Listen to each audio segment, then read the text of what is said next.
एक दिन घर की रसोई मर्दों के नाम। माँ जी सैंडविच, पोहा, पराठे सब तो बन गया है, चाय चढ़ा देती हूँ। अरे बहू, ग्रीन सैलेड तो रह ही गया, तू सैलेड बना, मैं जब तक जूस बना रही हूँ। पता नहीं आंचल भी कहाँ रह गई है। अरे आंचल, अब आ रही हो तुम? पता है ना अभी इन लोगों का टिफिन भी पैक होना है, सब्जी भी नहीं बनी। इन लोगों ने तो परेशान करके रख दिया, हमेशा ताजा ताजा सब्जी चाहिए। रात को सब्जी लाकर रख दो तो इनसे पचेगी थोड़ी ना। अरे बहू, अब तो ये रोज का हो गया, क्यों बार बार बोल कर दिल दुखाती। चल तू सब्जी काट, मैं बाकी तैयारी कर लेती हूँ। सुबह सुबह गोमती और उसकी दोनों बहुएं अर्चना और आंचल हड़बड़ी में नाश्ता और टिफिन बनाने में लगी होती हैं कि तभी अर्चना का पति रणदीप उसे कमरे से आवाज देता है। अरे अर्चना, जरा कमरे में तो आना। आ रही हूँ जी, 2 मिनट। इन्हें भी चैन नहीं है, जरूर फिर से कुछ ना कुछ नहीं मिल रहा होगा। अब मुझे पता है वो इनकी आंखों के सामने ही रखा होगा, दिखता थोड़ी ना है इन्हें। बड़बड़ाते हुए अर्चना अब कमरे में जाती है। क्या हुआ जी? सब्जी चढ़ाने के लिए रखी थी, जल्दी बोलिए वरना जल जाएगी। हमेशा बुलेट ट्रेन की स्पीड में क्यों रहती हो? मेरा वॉलेट कहाँ है? सामने टेबल पर तो रखा है, सामने रखी हुई चीज भी आपको दिखती नहीं है? अरे तमीज से बात करो मुझसे, तुम्हारा पति हूँ मैं। और क्या हुआ अगर मेरी नजर नहीं गई तो? तुम उठाकर दे दोगी तो तुम्हारी हाथ थोड़े ना घिस जाएंगे। अर्चना रणदीप को वॉलेट दे रही होती कि तभी रणदीप हाथों में गीले तौलिए को बालकनी में डालने के बजाय बेड पर ही रख देता है, जिसे देख सच में हद करते हो। अगर ये तौलिया बेड पर रखने की बजाय 4 कदम चलकर बालकनी में डाल दोगे तो क्या चला जाएगा आपका? हम मर्द सुबह से शाम तक काम करते हैं, पैसा कमाते हैं, खून पसीना एक करके घर चलाते हैं। इसके बावजूद भी अब हम घर के काम भी करें। अगर घर के काम भी हमें ही करने हैं तो तुम औरतें हो ही क्यों इस घर में? पूरा दिन तो घर में पड़ी रहती हो। जरा सा तौलिया उठा दोगी तो क्या तुम पर कोई पहाड़ टूट जाएगा? कुछ काम तो होता नहीं है तुम लोगों को घर पर। हाँ, जैसे हमारे पास तो अलादीन का चिराग है ना, चिराग रगड़ते ही जिन निकलता है और अपने आप सारे काम हो जाते। एक दिन हम औरतों की जगह रसोई संभालोगे ना, तब पता चलेगा। इतना कहकर अर्चना गुस्से में रसोई में आ जाती है और अब तीनों सास बहू डाइनिंग टेबल पर नाश्ता लगा देती हैं और सभी को बुलाने लगती हैं। कहाँ रह गए सब लोग? जल्दी से आ जाओ, नाश्ता लगाए वरना ठंडा हो जाएगा। बार बार बुलाने पर भी सभी 10 से 15 मिनट लेट आते हैं, जिससे नाश्ता लगभग ठंडा हो चुका था। और जब घर के सारे मर्द जैसे ही ठंडा नाश्ता देखते हैं, अरे गोमती, सच में हद करती हो। हम मर्द दिन रात मेहनत करते हैं, इतनी मेहनत करके हम अपनी कंपनी चला रहे हैं और हमें नाश्ता तक गरम नहीं मिल सकता। ये ठंडा नाश्ता करके हम जाएं ऑफिस में। हमने गरम ही परोसा था, लेकिन आप लोगों को ही आने में देरी हो गई। हम कब से आपको बुला रहे हैं। पता है हमें देरी हो रही थी तो नाश्ता ढक कर नहीं रख सकती थी। तुम औरतों की तरह सुबह हमें 4 रोटी नहीं बेलनी होती है, बहुत सारे काम होते हैं। अब जाओ और नाश्ता गरम करके लाओ। अर्चना गोमती सारा नाश्ता उठाती हैं और जाकर गर्म करने लगती हैं। तो वहीं दूसरी तरफ, भाभी मैं अपनी बाइक की चाबी रूम में भूल गया हूँ, लेकर तो आना। ये तो तुम खुद भी ला सकते हो ना, अब क्या तुम्हारी बाइक की चाबी भी मुझे लानी होगी? भाभी का फर्ज होता है देवर का ख्याल रखना, और तुम उसकी बाइक की चाबी नहीं ला सकती। आजकल की लड़कियों से तो किसी चीज की उम्मीद ही नहीं रखनी चाहिए। अपने ससुर के ताने से आंचल कमरे से बाइक की चाबी लाकर मोहित को देती है। तो वहीं अर्चना और गोमती भी नाश्ता गर्म करके ले आती हैं।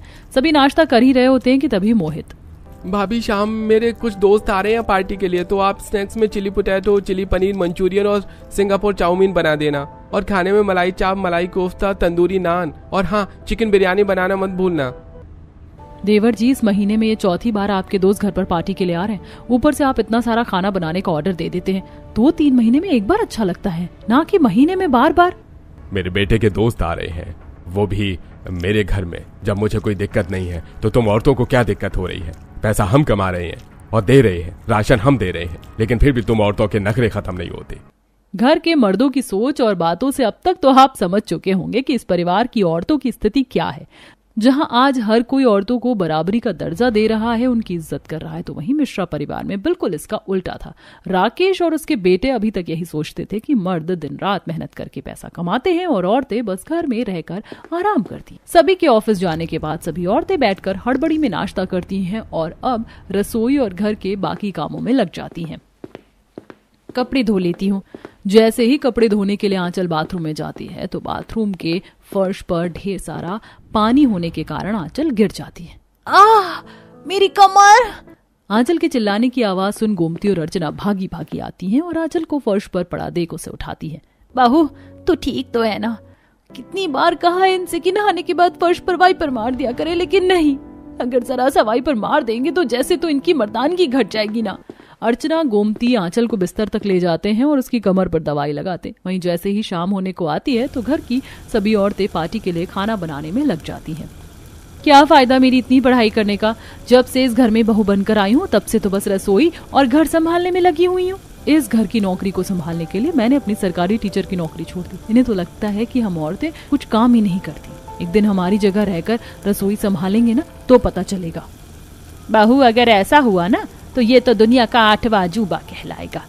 तीनों सास बहू अपना दुख बयान करते हुए एक एक कर पार्टी का सारा खाना तैयार कर देती है। कुछ देर में मोहित के दोस्त आते हैं और खा पीकर खूब पार्टी करते हैं और जाने से पहले इतनी गंदगी फैला देते हैं कि जिसे देख, हे भगवान, थोड़ी देर पहले घर कितना चमक रहा था और अभी इन लोगों ने क्या हालत कर दी है घर की।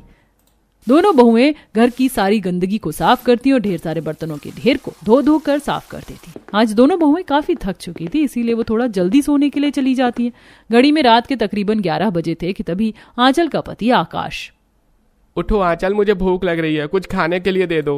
थोड़ी देर पहले ही तो आपने पार्टी में खाना खाया, तब दोबारा भूख लग गई। थोड़ा खाना बचा हुआ है, ओवन में गर्म करके खा लीजिए, मुझे बहुत तेज नींद आ रही है। तुम्हारे होते हुए क्या मैं खुद खाना लेकर आऊं? और मुझे वो पार्टी का खाना नहीं खाना, मेरा दाल चावल खाने का मन कर रहा है, मेरे लिए दाल चावल बनाओ। कम से कम वक्त तो देखिए क्या हो रहा है, मैं वही पार्टी का खाना आपको गर्म करके दे देती हूँ ना। अरे क्या जिंदगी हो गई हमारी, इतना मेहनत मजदूरी करते हैं हम लोग और खाने के लिए भी बासी मिलता है। एक काम करो, तुम सो जाओ, मैं भी भूखा ही सो जाता हूँ। वैसे भी पति की भूख से ज्यादा तुम्हारे लिए तुम्हारी नींद है। आकाश की बातें सुनकर आंचल काफी ज्यादा चिढ़ जाती और ना चाहते हुए भी नींद में मुंह पर पानी मारकर जाकर अपने पति के लिए आधी रात में चावल बनाती। इन घर के मर्दों के लिए उनकी बीवी कम उनकी पर्सनल सर्वेंट ज्यादा थी, जो उनके इशारों पर नाचती। कभी कभी तो लगता है कि परिवार के लोगों के नहीं बल्कि धोबी काट के कपड़े धोती हूँ, वहां पर भी इतने कपड़े नहीं होंगे। इन लोगों ने तो सच में गधा बना कर रख दिया। 2 रोटी के लिए कितनी मेहनत करनी पड़ती है हमें। किसी और के घर में जाकर इतना काम करते ना तो अभी तक तो हम लाखों रुपए कमा लेते। ढेर सारे कपड़े धोने के बाद अब जहां गोमती और अर्चना मिलकर घर की सफाई करने में लग जाती हैं, तो वहीं आंचल रात के खाने की तैयारी करती है। तभी घर के सारे मर्द ऑफिस से घर लौट आते हैं। सुबह से शाम हो गई लेकिन इन औरतों का सफाई का काम नहीं खत्म हुआ और अभी तक खाना भी नहीं बनाया तुम लोगों ने। अरे पूरे दिन क्या सोफे पर पड़ी रहती हो, इतना सा काम नहीं होता तुम लोगों से। अभी तक तो किसी ने हमसे पानी तक नहीं पूछा है और घरों में देखा है पति के आने से पहले पत्नियां पानी का गिलास लेकर खड़ी होती हैं। राकेश की बातें सुन सभी औरतें सारे काम छोड़कर उनके लिए गर्मा गर्म चाय और पानी लेकर आती हैं। तो वहीं घर के मर्द आते ही अपने जूते जुराब इधर उधर फेंक देते हैं। उनका बैग टाई साउथ में होता है तो कोट नॉर्थ में पड़ा होता है, जिसे देख कपड़े रखने की तो औकात है नहीं लोगों की, और हुक्म तो ऐसे चलाते हैं जैसे कहीं के महाराजा हो। मन तो कर रहा है कि सबको किसी बोरे में भरकर खाली कुएं में फेंक कर आ जाऊं। ऐसे ही कुछ समय गुजर जाता है। सुबह का वक्त था, सास बहुएं नाश्ता बनाने में लगी होती हैं कि तभी रणदीप अर्चना को कमरे में बुलाता है। ऑफिस का टाइम हो रहा है और तुमने अभी तक मेरे कपड़े प्रेस करके नहीं रखे। आप पूरे अंधे हो चुके हैं क्या? सामने कपड़े प्रेस करके रखे हुए हैं, इतना भी नहीं दिख रहा है क्या? ये व्हाइट शर्ट है, मुझे ब्लैक शर्ट पहननी है और तुमने व्हाइट शर्ट क्यों प्रेस कर दी? अरे मेरे लिए जल्दी से ब्लैक शर्ट प्रेस करो। मन कर रहा है इनका मुंह ही प्रेस कर दूं। काश पत्नी धर्म की वजह से मजबूर ना होती। इसी तरह कुछ समय गुजर जाता है। आज भी तीनों सास बहू घर की रसोई और काम में लगी होती हैं कि तभी पड़ोस की कुछ औरतें आती हैं। क्या बात है गोमती, तुम्हारी बहुएं तो ईद का चांद हो रखी है। पता है कल हम मोहल्ले की सारी औरतें मिलकर घूमने के लिए गई थी, सिर्फ तुम और तुम्हारी बहुएं ही लापता थी। हमारे लिए तो घूमना घर में ही हो जाता है, रसोई से हॉल तक, हॉल से छत तक और फिर रसोई। हमारी जिंदगी तो बहन इसी में समेट कर रह गई है। ऐसे ही कुछ समय गुजरता है और अब मिथिलेश को मोहित के लिए अपने बिजनेस पार्टनर की बेटी कनिका पसंद आती है। लड़की कैसी है, एक बार हमें भी तो उससे मिलवा दीजिए। तुम औरतें घर और रसोई संभालो ना, वही सही है। लड़की कैसी है कैसी नहीं मुझे अच्छे से पता है। पता नहीं इन्होंने मोहित के लिए कैसी लड़की पसंद करी। जैसी भी हो, लेकिन कम से कम वो बेचारी हमारी तरह इसमें ना पिसे। पता नहीं कितने अरमान लेकर तो वो यहाँ आएगी। वो कहते हैं ना कि दिन में एक बार सरस्वती माँ हमारी जीभ पर जरूर पधारती हैं और जो हम बोलते हैं वो सच हो जाता है। शायद कुछ ऐसा इस मिश्रा परिवार में भी होने वाला था, जो आज से पहले नहीं हुआ था। समय गुजरता है और कनिका और मोहित की शादी हो जाती है। शादी का अगला दिन सारे कमरे में कपड़े फैले हुए हैं। तुमने कमरे का क्या हाल बना रखा है? तुमने मेरे कपड़े प्रेस करके कहाँ रखे हैं? कहीं पर भी नहीं मिल रहे।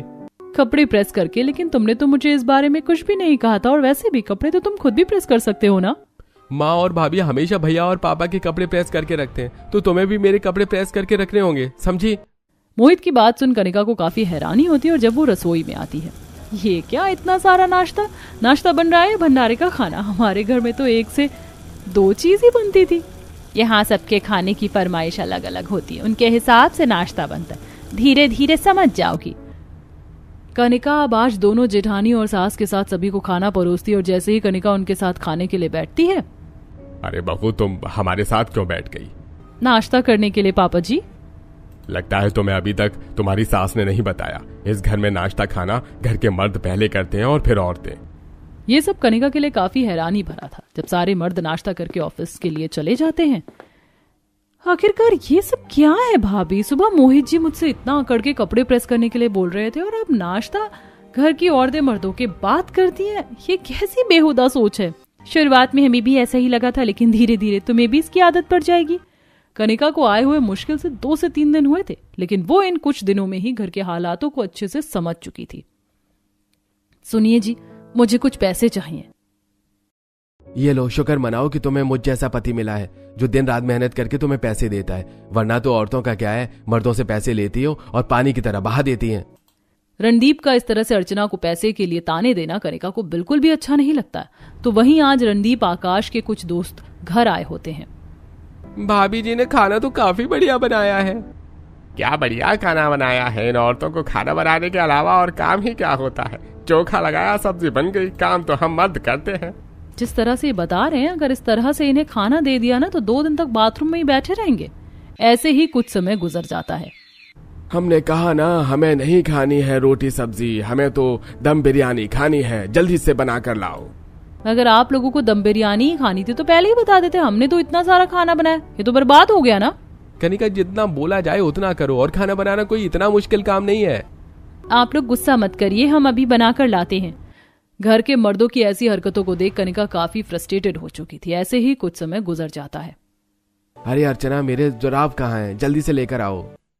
अरे भाग्यवान, अभी तक मेरी कॉफी क्यों नहीं आई? कनिका, आज फिर तुमने मेरे कपड़े प्रेस नहीं किए, तुम्हारा दिमाग तो नहीं खराब हो गया है?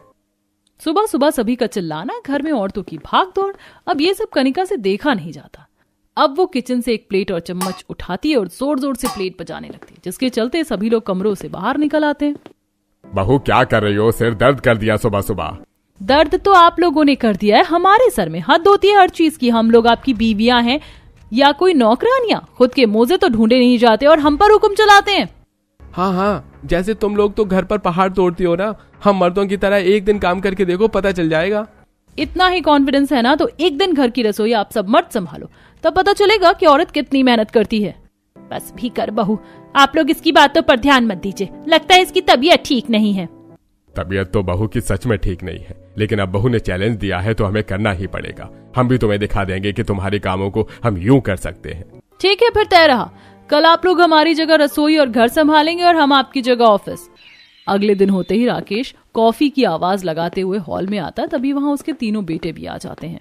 पापा, क्यों कॉफी कॉफी चिल्ला रहे हैं? भूल गए क्या आज हम मर्द घर की रसोई और काम संभालेंगे? अरे हाँ, याद है मुझे। हम भी दिखा देंगे इन्हें कि बाहर के काम के साथ साथ घर भी हम संभाल सकते हैं। अब सारे मर्द अपनी कमर कसते हैं और सीधा रसोई घर में घुस जाते हैं। आकाश चाय बनाने के लिए पतीले में भरकर दूध और पानी डाल देता है और चाय पत्ती का पूरा डब्बा ही उसमें उड़ेल देता है, जिससे सारी चाय काली हो जाती है। इस चाय का रंग तो ब्राउन होता है ना, पर ये काला क्यों हो गया? अरे मूर्ख, 2 चम्मच चाय पत्ती डालती है, तूने तो पूरा डिब्बा ही उड़ेल दिया। देख अब कैसे जूस बनाता हूँ। राकेश जैसे ही मिक्सर का बटन ऑन करता है तो ग्लास पर हाथ ना रखने की वजह से सारा जूस राकेश के कपड़ों पर आ गिरता है। पापा, क्या जूस बनाया आपने? घर वालों को तो पता नहीं, लेकिन बिल्ली जरूर चाट चाट कर सब पी जाएगी। अरे चुप कर तू, नाश्ता बना, मैं भी कपड़े बदल कर आता हूँ। मिथिलेश कपड़े बदलने के लिए चला जाता है तो वहीं नाश्ते में तीनों भाई अंडा ब्रेड बनाने लगते हैं कि तभी अर्चना रणदीप को बुलाती है। क्या हुआ, दिखाई नहीं दे रहा? मैं नाश्ता बना रहा हूँ। आप तो मुझे बार बार कमरे में बुलाते थे जब मैं नाश्ता बनाती थी। मैंने तो कभी ऐसा नहीं कहा। अब जाइए और मेरी साड़ी प्रेस कर दीजिए। क्या कहा तुमने? मैं तुम्हारी साड़ी प्रेस करूं? होश में तो हो?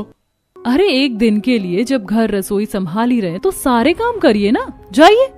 रणदीप मुंह बनाकर अर्चना की साड़ी प्रेस करता है तो वहीं दूसरी तरफ आंचल। अरे तुम्हारा दिमाग तो नहीं खराब हो गया है? अब मैं तुम्हें सैंडल ला कर दूंगा, तुम खुद नहीं ले सकती? मैं भी तो आपके जूते लाकर देती थी, मैंने तो कभी ऐसा नहीं कहा। थोड़ी देर में जब घर के मर्द टेबल पर नाश्ता लगाते हैं और अब जैसे ही तीनों सास बहू नाश्ता देखती हैं, ये क्या नाश्ता बनाए हैं? ब्रेड सारे जले हुए और अंडा भी कच्चा है। अरे हमने इतनी मेहनत से नाश्ता बनाया और तुम इसमें कमी निकाल रही हो। इस खाने में तो कोई अंधा भी कमी निकाल दे, हम लोग बाहर से कुछ खा लेंगे या आप ही खाइए। और हाँ, हमारे आने से पहले घर की साफ सफाई अच्छे से कर दीजिएगा। अब तीनों बहू अपनी सास के साथ कार में बैठती हैं और ऑफिस के लिए निकल जाती हैं। तो वहीं घर के मर्द अब साफ सफाई करने लगते हैं। राकेश बड़ी मुश्किल से हॉल की झाड़ू लगाकर कचरा इकट्ठा करता है कि तभी मोहित पंखा चला देता है, जिससे सारा कचरा घर में फैल जाता है।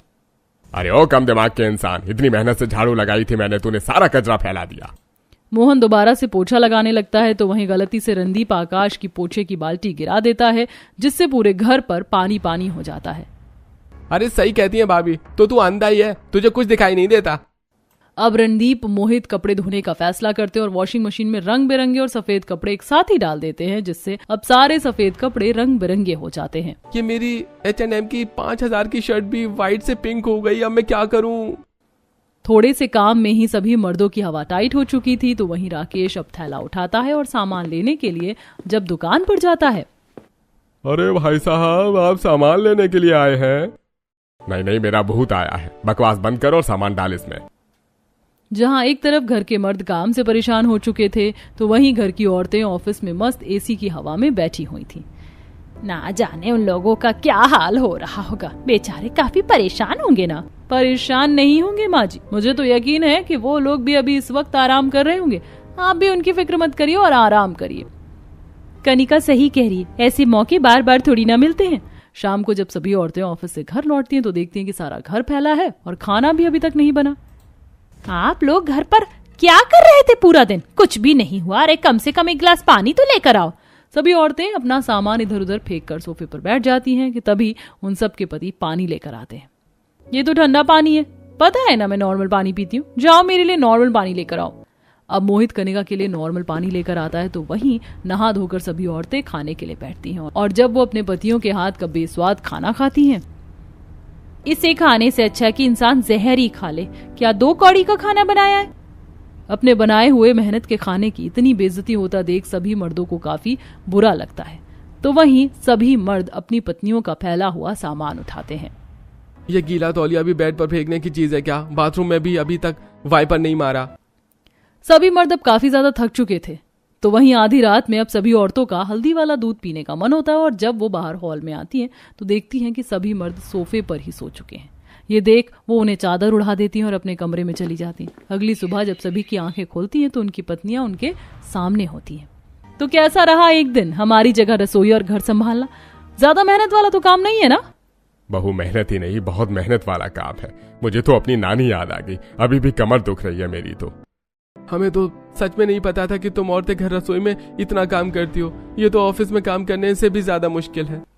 हम ये नहीं कह रहे कि आप लोग मेहनत नहीं करते, आप लोग भी बहुत मेहनत करते हैं, लेकिन 4 पैसे कमा कर आप हमारे काम की बेइज्जती नहीं कर सकते। एक घर को चलाने में औरत और मर्द दोनों का ही सहयोग चाहिए होता है। सही कह रही हो आंचल, हम सभी को अपनी गलती का एहसास हो चुका है। आज से हम लोग तुम्हारे काम की भी इज्जत करेंगे और साथ ही तुम्हारी मदद भी करेंगे। सभी मर्दों की अकल ठिकाने आ जाती है और अब वो अगले दिन से अपने छोटे मोटे काम खुद ही कर लिया करते थे। तो वहीं वक्त मिलने पर घर के कामों में भी औरतों का हाथ बंटवाते।